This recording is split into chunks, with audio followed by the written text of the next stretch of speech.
नमस्कार। प्रयागराज में कुंभ आस्था और जलवायु परिवर्तन पर आयोजित विशेष क्लाइमेट कॉन्फ्रेंस का शुभारंभ मुख्यमंत्री योगी आदित्यनाथ ने किया। इस दौरान उन्होंने कुंभ मेले के दौरान हो रही अव्यवस्था और जलवायु परिवर्तन के प्रति जागरूकता पर अपनी बात रखी। उन्होंने कहा कि जब हम जलवायु परिवर्तन की बात करते हैं और एक दूसरे को दोष देते हैं, तो यही स्थिति कुंभ मेले पर भी लागू होती है। मुख्यमंत्री योगी आदित्यनाथ ने कहा कि कुंभ मेले में यातायात की सबसे बड़ी समस्या गलत पार्किंग के कारण उत्पन्न हो रही है। उन्होंने कहा, मैं ऊपर से सर्वे कर रहा था और देखा कि पार्किंग क्षेत्र खाली है, लेकिन लोग सड़क पर ही अपने वाहन खड़े कर देते हैं और फिर स्नान के लिए पैदल जाते हैं। उन्होंने बताया कि अगर श्रद्धालु निर्धारित पार्किंग स्थलों का उपयोग करें तो महज 100 मीटर चलना पड़ेगा, लेकिन इससे कोई जाम नहीं लगेगा और हर व्यक्ति सुगमता से स्नान कर सकेगा। सीएम योगी ने कहा कि कुंभ केवल आस्था का पर्व ही नहीं बल्कि पर्यावरण और जलवायु से भी जुड़ा है। उन्होंने कहा कि जैसे जैसे जलवायु परिवर्तन के कारण मौसम प्रभावित हो रहा है, वैसे ही मेले में मानव जनित अव्यवस्थाएं पैदा हो रही हैं। उन्होंने स्वच्छता, यातायात प्रबंधन और पर्यावरण संरक्षण पर बल देने की आवश्यकता बताई। सीएम योगी ने प्रशासन को निर्देश दिए कि श्रद्धालुओं को जागरूक किया जाए कि वे अपनी गाड़ियां सही स्थान पर पार्क करें और सफाई व्यवस्था का पालन करें। उन्होंने कहा कि कुंभ को सफल बनाने के लिए जनता और प्रशासन दोनों को मिलकर कार्य करना होगा।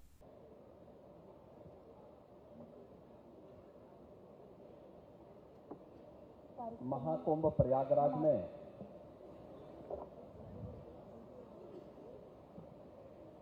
Fate of Kumbh and climate change यानी कुंभ की आस्था और जलवायु परिवर्तन से संबंधित इस विशेष कॉन्क्लेव में अपना आखिरी वचन देने के लिए यहाँ पर उपस्थित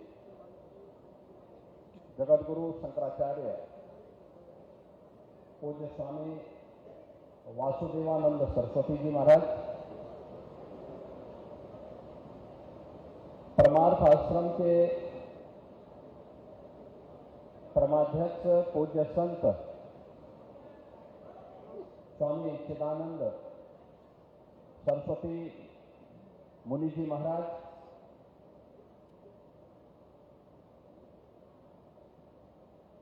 जगतगुरु कृपालु योग ट्रस्ट के संस्थापक परम सम्मानीय स्वामी मुकुंदानंद जी, उत्तर प्रदेश सरकार में मंत्रिमंडल के मेरे सहयोगी डॉक्टर अरुण कुमार सक्सेना जी, श्री केपी मलिक जी, माननीय विधायकगण श्री हर्षवर्धन वाजपेयी जी, दीपक पटेल जी, गुरु प्रसाद मौर्य जी, श्रीमती पूजा पाल जी, श्री सुरेंद्र चौधरी जी, प्रदेश के मुख्य सचिव श्री मनोज कुमार सिंह जी, जीआई फॉरेस्ट के अध्यक्ष और सीओ श्री चंद्रभूषण जी, आज के इस कार्यक्रम में उपस्थित इस महत्वपूर्ण विषय से जुड़े हुए सभी विशेषज्ञगण और उपस्थित बहनों और भाइयों, मैं सबसे पहले महाकुंभ प्रयागराज में आस्था और जलवायु परिवर्तन जैसे महत्वपूर्ण मुद्दे पर एक चर्चा का विषय बनाने और इस चिंता को चिंतन में बदलने के इस पूरे कार्यक्रम की सराहना करते हुए आप सबकी उपस्थिति के लिए मैं आप सभी का हृदय से स्वागत करता हूं, अभिनंदन करता हूं। मुझे यहां आने में कुछ देर हुई। कारण था कि मैंने कहा मैं एक बार जब प्रयागराज में आया हूं तो आने वाले श्रद्धालुओं की व्यवस्था को लेकर के जब भी मैं आता हूं तो एक बार थोड़ा व्यवस्था पे नजर दौड़ाता हूं। जब हम आज के परिप्रेक्ष्य में जलवायु परिवर्तन की बात करते हैं और एक दूसरे पर दोषारोपण करते हैं, तो वही स्थिति महाकुंभ के अवसर पर भी हम सबको देखने को मिल रहा है। मैं ऊपर से सर्वे कर रहा था, देख रहा था अलग अलग जगह पर, पार्किंग की जगह खाली है, लेकिन हर व्यक्ति सड़क पे अपनी गाड़ी पार्क करके और संगम में स्नान करने के लिए चला रहा है। अगर वही व्यक्ति पार्किंग के स्थान पर अपनी गाड़ी खड़ी करे, हो सकता है उसको 100 मीटर पैदल चलना, 100 मीटर और पैदल चलना पड़ सकता है अतिरिक्त, लेकिन कहीं सड़क पे जाम नहीं होगा और आसानी से वह संगम में स्नान भी करेगा और फिर आसानी से यहां से निकल करके अपने गंतव्य तक भी पहुंच सकता है। और यही हमारे दैनिक जीवन की भी विसंगति हो गई है। हर व्यक्ति केवल दोषारोपण तो कर रहा है, लेकिन इस जलवायु परिवर्तन से बचने के लिए किए जाने वाले प्रयास में हम सब कहां भागीदार हैं, इसके बारे में चिंतन में सहभागी बनना और फिर उसको अपने व्यावहारिक जीवन में उतारने में कितना भागीदार बन पा रहा है, ये सचमुच महाकुंभ के संदेश का हिस्सा बनना चाहिए। हम सब आए हैं यहां पे त्रिवेणी के संगम में स्नान करने के लिए। आप याद करिए, आज से 10 साल पहले क्या गंगा और क्या यमुना नदी इसी प्रकार की अविरल और निर्मल रह गई थी?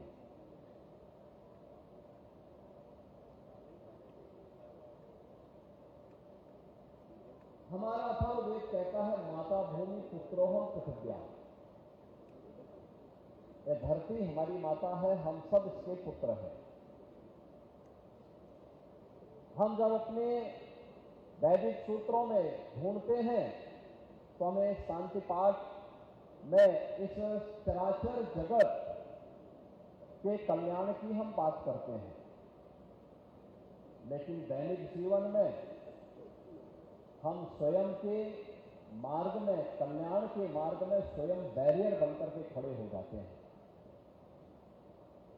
एक प्रश्न हमारे सामने है। आज सायंकाल तक 13 जनवरी से लेकर के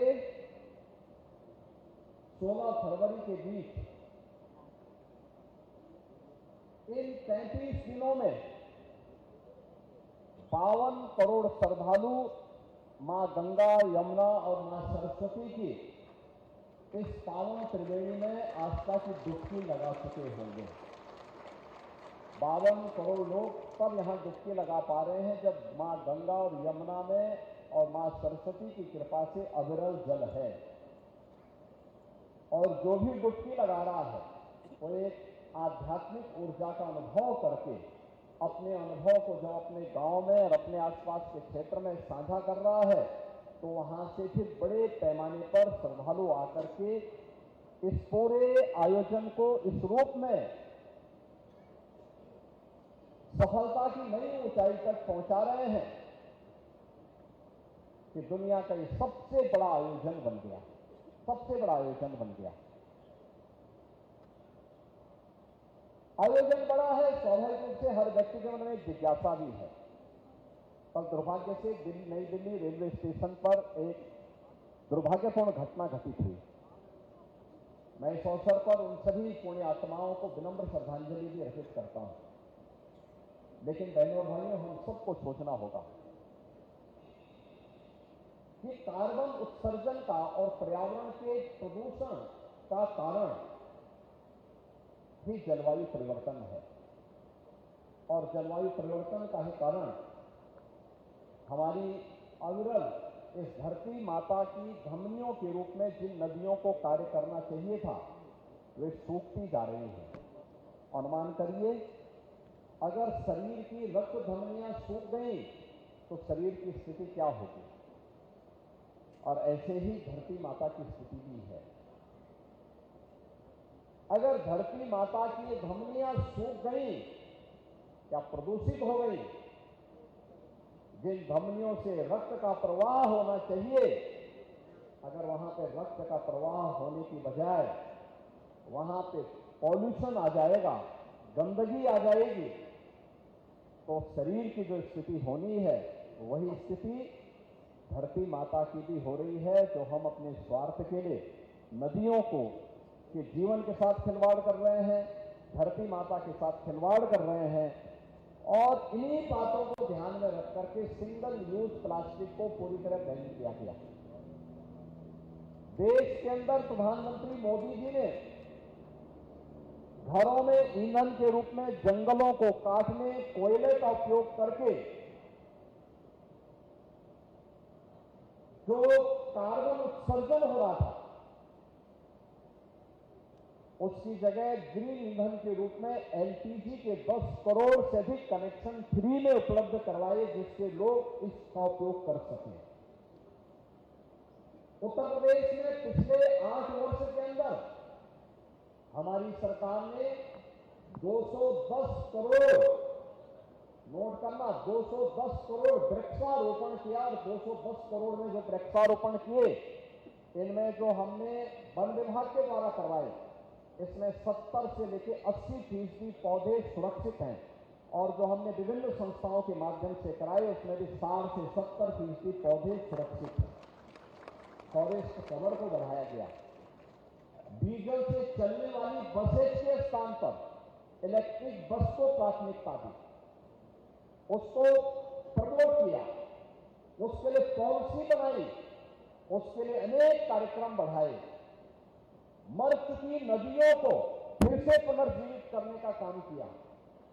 आज जो संगम में इतना पावन स्नान एक साथ एक दिन में अन्य कुंभ के अवसर पर मौनी अमावस्या के दिन जितनी भीड़ होती थी, उतनी भीड़ इस बार हर दिन हो रही है, हर दिन हो रही है। और कारण था, नदी को चैनलाइज किया गया, संगम का दायरा बढ़ाया गया, बड़ी संख्या में लोग यहां आ सके। इसके लिए पहले दिन से तैयारी की गई कि संगम में हर समय 10,000 से लेके 11,000 क्यूसिक वाटर हमेशा मौजूद रहना चाहिए, गंगा जल हमेशा मौजूद रहना चाहिए, जिससे किसी भी श्रद्धालु को कोई समस्या न होने पाए, उसकी आस्था के साथ खिलवाड़ न होने पाए। और तब जाकर के इतना बड़ा आयोजन एक साथ संपन्न हो रहा है। और जो एक बार डुबकी लगा रहा है, अगर थोड़ा पैदल चलने में उनको कष्ट भी हो रहा है, तो पूरा कष्ट भूल करके जन्म और जीवन दोनों को धन्य धन्य समझ करके पुण्य का भागीदार भी बन करके आगे बढ़ रहा है। देश के अंदर इस संदेश को लेके जा रहा है। और इसीलिए हमारा प्रयास होना चाहिए कि हम भी इसमें कैसे भागीदार बन सकते हैं। दैनिक जीवन में प्लास्टिक का उपयोग करना क्या हम रोक पाएंगे? क्या नदियों पर कब्जा करने और अतिक्रमण करने की प्रवृत्ति को हम कंट्रोल कर पाएंगे?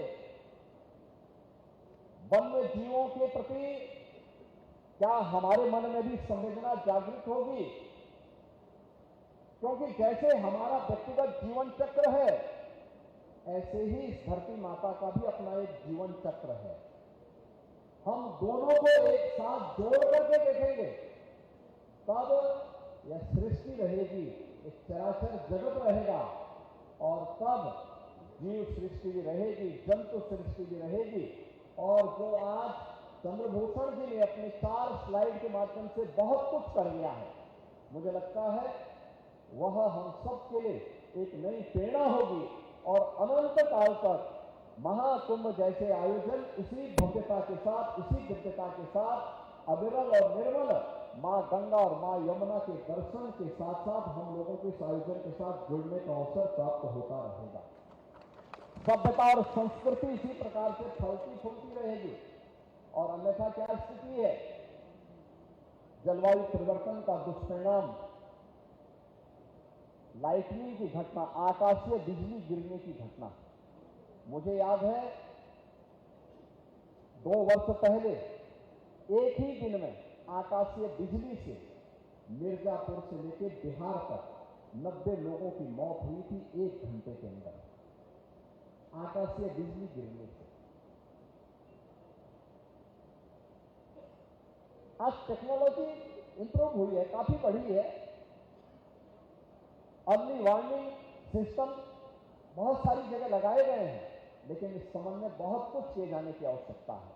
और बहुत कुछ किए जाने के लिए ही जो देश हमारे वेदों का, उपनिषदों का, शास्त्रों का संदेश है, उस संदेश को दैनिक जीवन में भी, अपने व्यवहारिक जीवन में भी अगर हम उतार सकें और हम भी सहभागी बन सकें, एक पेड़ मां के नाम, एक पेड़ आस्था के नाम लगाने के क्रम में हम भी सहभागी बन सके। हमारे पास व्यक्तिगत लैंड है तो उसमें लगाएंगे, नहीं है सार्वजनिक स्थान पर लगाएंगे, वन विभाग से संपर्क करेंगे, उद्यान विभाग से संपर्क करेंगे, कहीं पौधे लगाने की प्रक्रिया का हिस्सा बने। याद रखना, मनुष्य ही केवल इस सृष्टि का एकमात्र जीव नहीं है और अकेले मनुष्य से सृष्टि का संचालन भी नहीं चल सकता। जीव जंतु सभी का जीवन चक्र मनुष्य के साथ जुड़ा हुआ है और मनुष्य का उनके साथ जुड़ा हुआ है। जब इस सभी का अस्तित्व रहेगा तो हमारा भी अस्तित्व रहेगा। अगर उनके अस्तित्व के ऊपर संकट आएगा तो हमारे अस्तित्व के ऊपर भी संकट आएगा। हम किसी दूसरे प्रलय की प्रतीक्षा न करें, बल्कि अभी से तैयारी करें। और कुंभ का संदेश यही है कि आस्था के साथ साथ हमें जलवायु परिवर्तन के उन कारकों पर विचार करते हुए उसके निवारण का उपाय हम सबको मिलकर के करना होगा। और मेरा ये मानना है कि जीव सृष्टि और जंतु सृष्टि के संरक्षण के साथ ही ये मानव सृष्टि की सुरक्षा और उसका संरक्षण हो पाएगा। आज के इस अवसर पर faith of Kumbh and climate change से संबंधित इस जो कॉन्क्लेव के लिए जो हमारे पूज्य संतजन आए हैं, जगत गुरु शंकराचार्य जी आए हैं, पूज्य चिदानंद मुनि जी आए हैं, यहाँ पर स्वामी मुक्तानंद जी आए हैं, इस विषय से जुड़े हुए हमारे तमाम अन्य रिकी केन ग्रेमी अवार्ड विजेता वे भी यहाँ पर आए हैं। वन विभाग से जुड़े हुए हमारे सभी अधिकारीगण भी इस कार्यक्रम के साथ सहभागी बने हैं। मैं एक बार फिर से महाकुंभ प्रयागराज में और इससे जुड़े हुए विभिन्न विषयों से जुड़े हुए विशेषज्ञगण इस आयोजन के में सहभागी बन रहे हैं। आप सबका मैं इस आयोजन में और इस महाकुंभ के आयोजन में हृदय से अभिनंदन करता हूं, स्वागत करता हूं। सीएम योगी आदित्यनाथ ने स्पष्ट रूप से संदेश दिया कि अगर हम जलवायु परिवर्तन को लेकर चिंतित हैं तो हमें अपने आचरण में भी सुधार लाना होगा। क्या कुंभ मेले के दौरान यातायात प्रबंधन और पर्यावरण को बचाने के लिए पर्याप्त प्रयास किए जा रहे हैं? आपकी क्या राय है? हमें कमेंट में जरूर बताएं।